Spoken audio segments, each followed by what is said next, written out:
What's up, YouTube? So today I want to talk about 5 tips for making better melodies and lead lines. So without blabbering too much, let's just dive in and have a look. So the first concept that I want to talk about is a concept called transposing. So this is something that I've kind of preached on my channel for many years. So you probably have heard about this already, but for those who perhaps are new here and are wondering how I kind of write the melodies, transposing is basically adjusting the MIDI input by a certain amount of notes so that it makes it easier to memorize certain scales.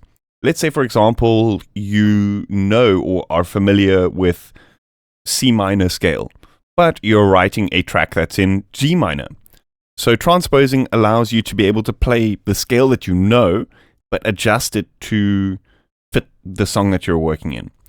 So in Bitwig, we use the note transpose device, and this allows you to transpose in octaves as well as in semitones. So the semitones is the important one because that allows you to change it from, for example, C minor to G minor or whatever scales or modes you're in, which we're going to talk about. For example, here, if I'm only familiar with the modes in C and I want to play or I want to come up with a melody in this track, which is in G, it's going to be a lot harder for me to kind of like think about things on the fly and try to convert the scales on the fly or try to kind of Google search what scales are going to fit the best. In my opinion, it's much easier to use this method. So for example, if we take the C, we just play it on our key and we count the amount of steps it takes to go from the C to the G. So let's say C, step once, 1, 2, 3, 4, 5, 6, 7. So we stepped upwards 7 times to go from the C to the G. So if we set this semitone to +7, when we play a C, it's going to already do that adjustment. So that means that when we play a C minor chord or any C minor scales, it's going to fit the G that we're working in right now. Does that make sense? So here, let me make a quick example of playing the track, and then I'll play the chord over it.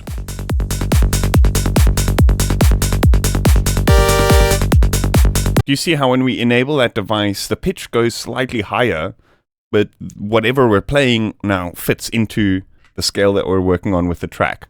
Granted, the basic track here is pretty diatonic, and C and G do share a harmonic relationship, but we're not going to talk too much about that today. So that's the basic concept. So to quickly figure out how many steps you need to punch in here, you just need to look at your keyboard and count the amount of steps that it takes to reach that note. So for example, if we're writing in F, we would +5. If we were writing in G sharp, we would +8. Does that make sense? Okay, so tip number 2, I want to talk a little bit about modes. So scales are one thing, right? And memorizing all the scales is obviously a good thing to do. However, each scale basically has a subset of modes. I believe that's how it works. Has a subset of modes. So, for example, to memorize C minor, C major, and all the scales, and then G minor, G major, and all the scales, and then all those modes in between is incredibly daunting for somebody who's just getting into music production. So just confining yourself to learning all the scales and modes in something like C, and then using the transpose trick, which I talked about in tip 1, basically opens up that whole category of modes and scales, but without having to memorize them times 12. Does that make sense? So it's kind of like it alleviates your memory from having to memorize the same thing 12 times if you just use this technique. So I think modes are a lot more important than scales. So scales basically determine whether it sounds major or minor. But then the modes basically are various different subcategories. For example, if you want, say for example, like a slight Eastern twist to the music, then you may go with like a Phrygian mode. Or if you want more of a harmonic sound, you may go with a pentatonic mode. But like I said, there are several different modes, and just sticking to C, memorizing them and figuring out which ones you like the most, and then using the transpose trick is incredibly powerful. So I want to talk about some of my favorite modes. So what we can do here is we can create a quick, simple arpeggiator pattern. So, like I said, we're writing in C, but the notes that are coming out of the speaker is going to be in G because of that transpose device that's on the channel. So, the traditional minor scale would be something like this. Let's just reduce this to loop like this, and we can drop it in here. So all the modes are essentially governing the kind of distribution of these notes. For example, I think a Phrygian dominant is called. If you take this D and shift it down to the D flat or C sharp, and so now it'll sound slightly more Eastern. Another trick is to, if you're going for that kind of more Eastern sound, another trick is to focus in on the semitone intervals. So what I mean by that is here you can see these notes just have one step in between, and that's called a semitone, right? These notes here have two steps in between. That's called a whole tone. A lot of, let's just say, Western music is written around whole tones, whereas a lot of other music is written using a very heavy kind of focus on semitones or half steps. I might be kind of grossly simplifying, and I probably am, but it's just something that I've kind of picked up and that helps me. So let's just say, for example, remove some of the whole tone steps. Boom. You see, it suddenly gets that kind of more Eastern sound. So you don't necessarily have to follow this exact rule. Like I said, you can kind of remove certain notes to taste and that kind of thing and see what suits the track that you're working on the best. I generally don't suggest working with a full scale. Maybe choose 5 notes out of the scale that works and then kind of jump between the octaves. Anyway, so that's the Phrygian, one of my favorite modes. I think this is called a melodic minor. And again, it's taking the last step, which was an A sharp, and moving it up to a B. Again, what I was saying about that half steps or semitones thing, you'll see here it's got that stronger focus on these semitone steps here. So let's remove some of these notes that aren't semitone steps. See, I like this scale because it's got so many semitone steps. It's like 3 over here. So it's a very strong kind of Eastern sound. So that's about it. Those are my 2 favorite modes. It's either that or I kind of stick to a traditional minor scale, but just using those notes, either the one or the other, I'm very quickly able to write some pretty complex, compelling melodies for my tracks. So that's the notes out of the way. Let's pick some notes, see what works best with what we're working with. Then what I usually do is I will kind of lay them out in like an arpeggiator-like pattern like this. So let's actually just remove the F, move these notes back, remove the duplicates. So now we have this kind of arp with all the notes that we want to use in this sequence. So step 3 is to define what notes you want to use and then figure out a rhythm for those notes. So what I usually do is once I've kind of got this pattern here, I'll start creating slight embellishments. So generally I will just mute the whole thing and then just start adding a kind of sequence of notes that matches with the notes that I've chosen, but in varying octaves. So often this requires going to the MIDI controller and actually kind of like auditioning some stuff like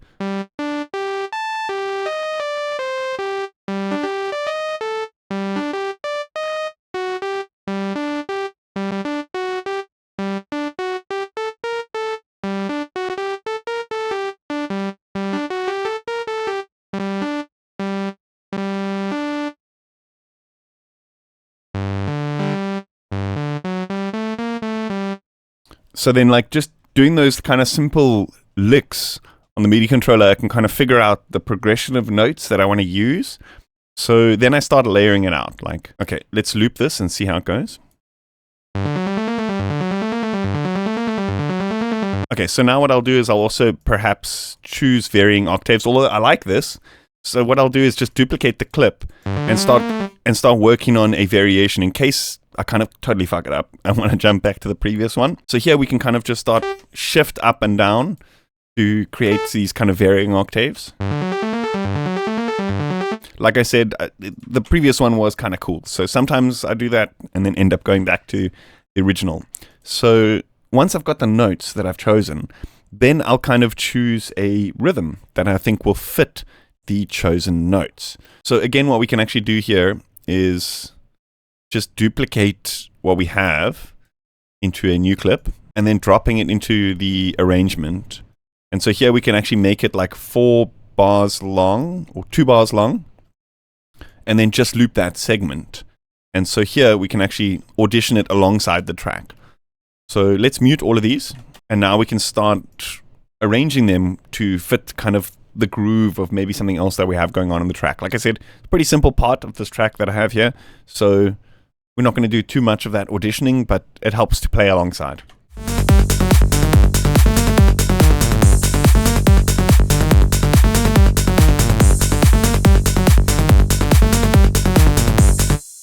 Okay, cool. That works for now. I like that. So then what I'll do is go back to this clip that I made, remove it, and drop this here, right? Okay, so tip number 4 is to come up with the rhythm first and then choose appropriate notes. So this often results in a bit more of a different kind of sounding, let's say melody, more of an acid lead kind of sound. So, but I guess maybe that's just the way I write the melodies, you know? So often how I do it is I'll kind of like play the track and then come up with what I call the accent notes, which will be like the main beats in the rhythm.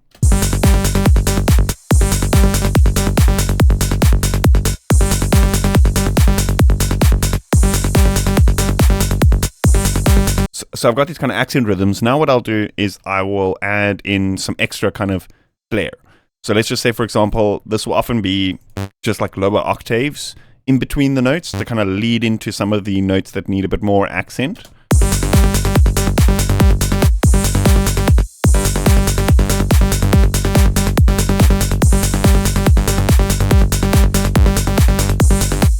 And then we start to change some of the notes.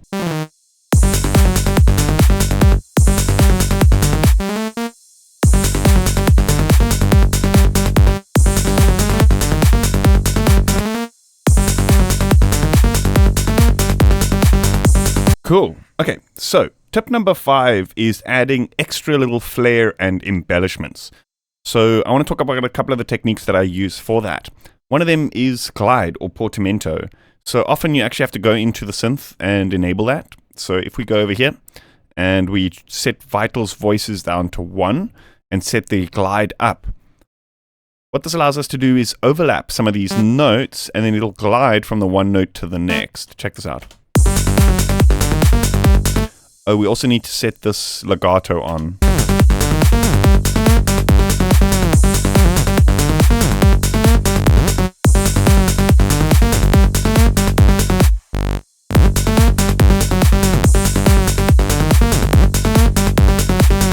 Okay, so once I've got the melody in, then I'll often go and start auditioning different presets or just create the sound from scratch. But I've got so many Vital presets that I've made. A lot of these are on my store, by the way. Link will be in the description. Quick plug. But I got so many, so I might as well just choose some of my favorite ones.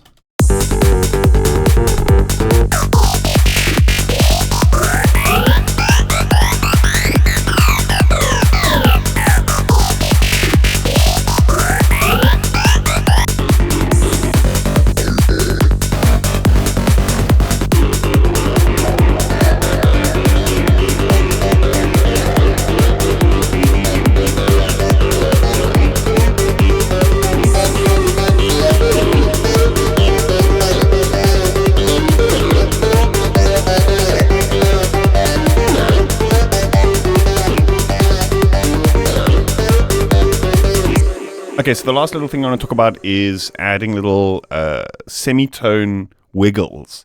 So this is something that you'll often hear in like Struggl and Simon Posford's music, where they have a particular scale that they're working in, and then they just do a semitone kind of wiggle to add extra kind of flair to the melody.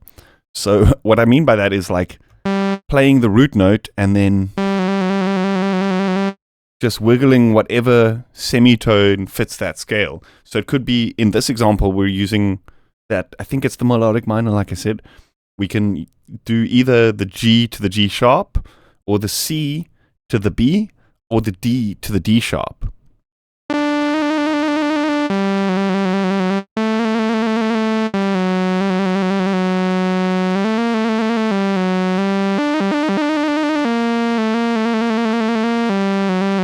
You see, that's just like those couple of note combinations and just like wiggling in between them.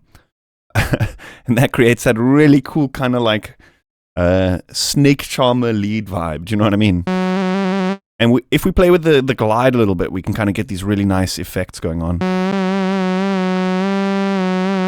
You do want it to be a little bit snappy on the glide though.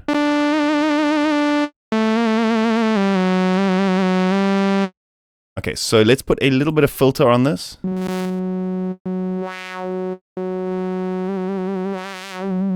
And we can just put some randomization on that filter. And then some effects.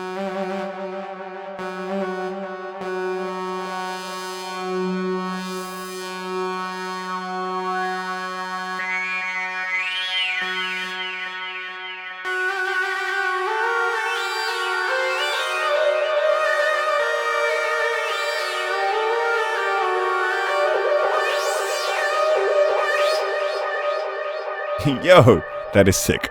Okay, so that's just about recording in those little flourishes and choosing the best ones. So just hit that record button. Just experiment, you know.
Okay, that actually turned out a lot better than I expected.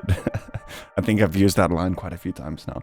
Anyway, that's where I'm going to leave it for today. I hope you guys enjoyed that. Let me know what you think in the comments if you want more of these kind of music theory type stuff.